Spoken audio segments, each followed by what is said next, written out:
Hello friends, welcome back to my YouTube channel. आज की इस वीडियो में हम क्लास 6 साइंस एनसीईआरटी के chapter 7 getting to know plants का पार्ट सेकंड देखेंगे। पार्ट फर्स्ट की वीडियो हम ऑलरेडी कवर कर चुके हैं और ये है पार्ट सेकंड की।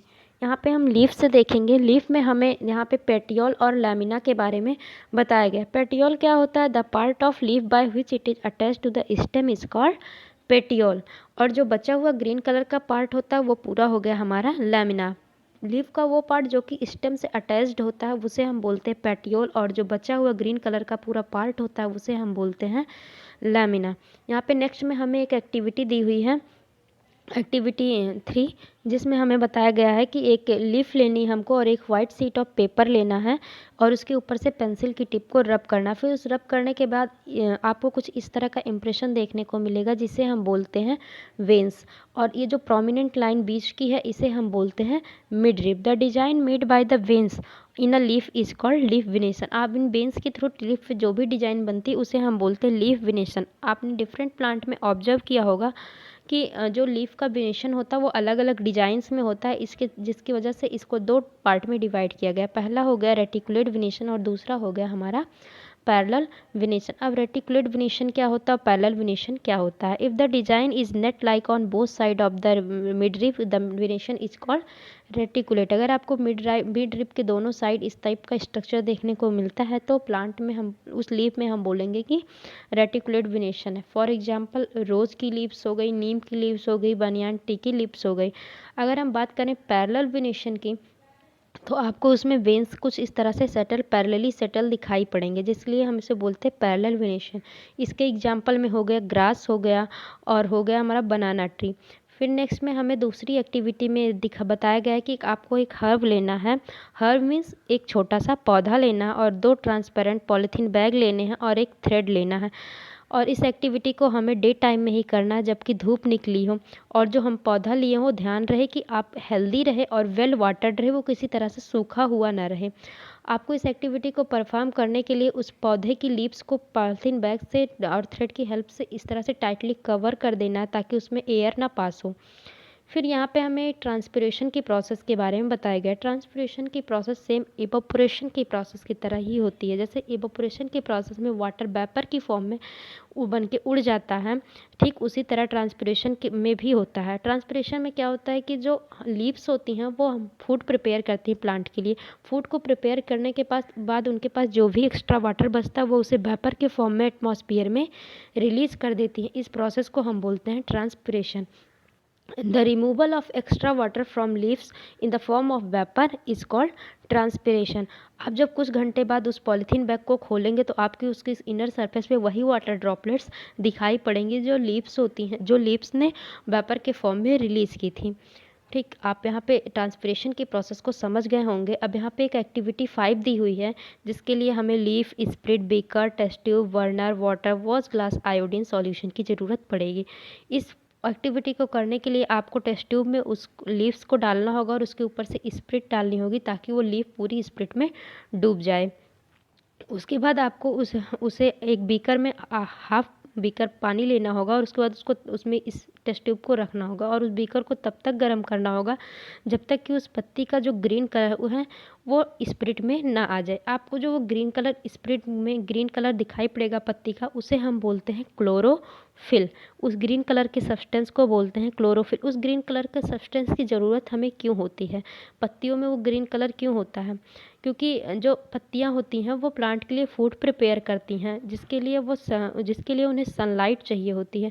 तो सनलाइट के प्रेजेंस में क्लोरोफिल की हेल्प से वाटर और कार्बन डाइऑक्साइड का भी यूज करके वो प्लांट के लिए फूड प्रिपेयर करती हैं, और इस पूरी प्रोसेस को हम बोलते हैं photosynthesis. Leaves prepare their food in the presence of sunlight and a green color substance present in them. For this, they also use water or carbon dioxide. The process is called photosynthesis. Leaves का जो अपने plant के लिए food बनाती हैं उस पूरी process को हम फोटोसिंथेसिस बोलते हैं। इस पूरी प्रोसेस में वो ऑक्सीजन को रिलीज करती हैं और कार्बन डाइऑक्साइड को यूज कर लेती हैं। We have seen that the stem supplies leaf with water. The leaf uses the water to make food. हमने देखा कि स्टेम को पढ़ते टाइम देखा था कि स्टेम जो होते हैं वो लीफ को वाटर सप्लाई करते हैं, और अब हमने देखा कि लीफ जो होती हैं वो वाटर की हेल्प से प्लांट के लिए फूड प्रिपेयर करती हैं। लेकिन अब सोचने वाली बात है कि जो हमारा स्टेम रहता है उसके पास वो वाटर कहाँ से आता है, तो इसको पढ़ने के लिए हमें यहाँ पर रूट के बारे में पढ़ना होगा। Look at figure 7.13। Why do you think is watering there plant correctly? पहेली और बूझो हुआ है।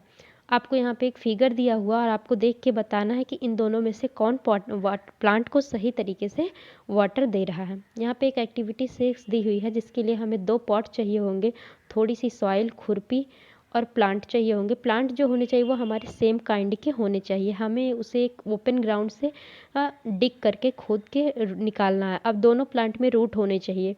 अब आप दोनों प्लांट को रूट से निकाल लिए। अब आपको एक प्लांट की रूट को कट कर देना और दूसरे की रूट को ठीक उसी तरह रहने देना और उसे एक गमले में, पॉट में प्लेस कर देना। इस तरह से आप प्लेस करने के बाद उसे पानी देते रहना है आपको 1 वीक तक। 1 वीक के बाद भी आप देखेंगे कि जो रूट वाला पेड़ है वो तो हेल्दी है, लेकिन जिसकी रूट को आपने कट कर दिया था वो सूख जाएगा, वो मुरझा जाएगा।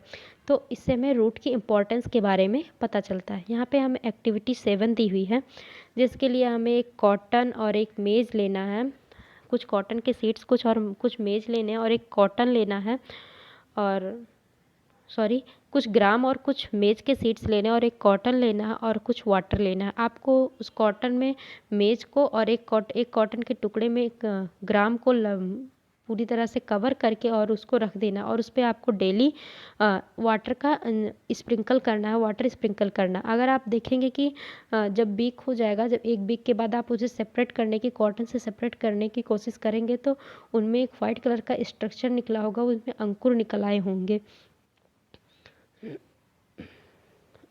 अब आप यहाँ पे देखिए कि यहाँ पे बोला गया है you have seen that there are different kind of stem and leaves. आपने लीफ के भी डिफरेंट टाइप देख लिए कि लीफ में बहुत टाइप के वेरिएशन होते हैं। स्टेम में देख लिया कि स्टेम किसी के मोटे होते हैं, बड़े होते हैं, किसी के ऊडी होते हैं, किसी के नहीं होते हैं। इस तरह से आपको क्या रूट में भी वैरायटी देखने को मिलती है। अब हम रूट में भी वैरायटी देखेंगे। इसके लिए आप देखना होगा कि जो 7.16 में आपने एक्टिविटी की थी, आपने उसे देखा, निकाला, उसकी जो मेज और ग्राम है उन दोनों के जो रूट है उनको ऑब्जर्व करना, क्या दोनों के रूट एक तरीके के थे या फिर अलग अलग थे। In what say they are the root of gram and maize are similar, और सिमिलर थे तो उनमें क्या सिमिलरिटीज़ थी और क्या डिफरेंस था, ये चीज़ आपको एक्टिविटी करने के बाद लिखनी है। फिर यहाँ पे एक्टिविटी 9 में दिया हुआ है कि आप एक ओपन ग्राउंड में जाइए जहाँ पे बहुत सारे वाइल्ड प्लांट्स ग्रो किए रहते हैं और आपको उसमें से कुछ को खोद के लेके आना है और उसकी जो रूट्स है उनको साफ़ कर लेना है वाटर से, खूब अच्छे तरीके से साफ़ करने के बाद आपको उनकी रूट को ऑब्जर्व करना है। For the roots of the same kind shown in the main root is called tap root. आपको जो ये पहले फिगर में दिखाई पड़ रहा है उसे हम बोलते हैं, जो इनमें मेन रूट निकली है पहले फिगर में, इसे हम बोलते हैं टैप रूट, और जो हमें से छोटी छोटी स्मॉलर रूट्स निकली हुई हैं इस तरीके से, इन्हें हम बोलते हैं lateral roots. Plant with roots as shown in 7.717 B, आपको और जो बी वाले में जो रूट आपको शो कर रही उसे हम बोलते हैं फाइब्रस रूट। तो टैप रूट कैसी होती है, टैप रूट ये हो गई, और इनमें से जो छोटी छोटी रूट्स निकली हुई होती इन्हें हम लैटरल रूट्स बोलते हैं। और जो ये बी फिगर में हमें रूट का टाइप दिख रहा है इसे हम बोलते हैं fibrous root. Separate the plant you have collected into 2 groups. In a group put that the tap root and group B जो हैव अ फाइब्रस रूट। आपने जो भी प्लांट कलेक्ट किए उनकी एक ग्रुपिंग करनी है, एक में टैप रूट वाला रखना है, एक में फाइब्रस रूट वाला लिखना है।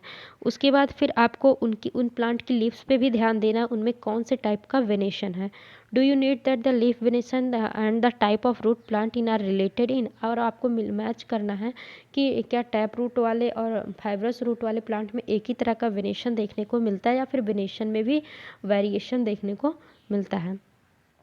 टेबल 7.2 में आपको ये ऑब्जर्व करके फिल करना है। We have learn that root absorb water. आपने पढ़ा कि जो रूट होता है वो वाटर को एब्जॉर्ब करता है, मिनरल को एब्जॉर्ब करता है सॉइल में से और उसको स्टेम में ट्रांसफ़र करता है। फिर स्टेम से वो जो है लीव्स में ट्रांसफ़र होती है और लीव्स से फिर वो फूड बनाते, फूड बन जाता है। फूड बनने के बाद वो डिफरेंट पार्ट में स्टोर हो जाता है प्लांट के। The leaves prepare food, this food travel through the stem is stored in different part of the plant. We eat some of these as roots. अब आपने देखा होगा कि कुछ प्लांट के रूट्स को भी ईट करते हैं, जैसे कि आप कैरेट की बात करें, रेडिश की बात करें, स्वीट पोटैटो, टर्निप, टैपियोका, इन सारे जो प्लांट्स होते हैं इनके हम जो एडिबल पार्ट होता है वो होता है root. We also eat many other part of the plant where food is stored.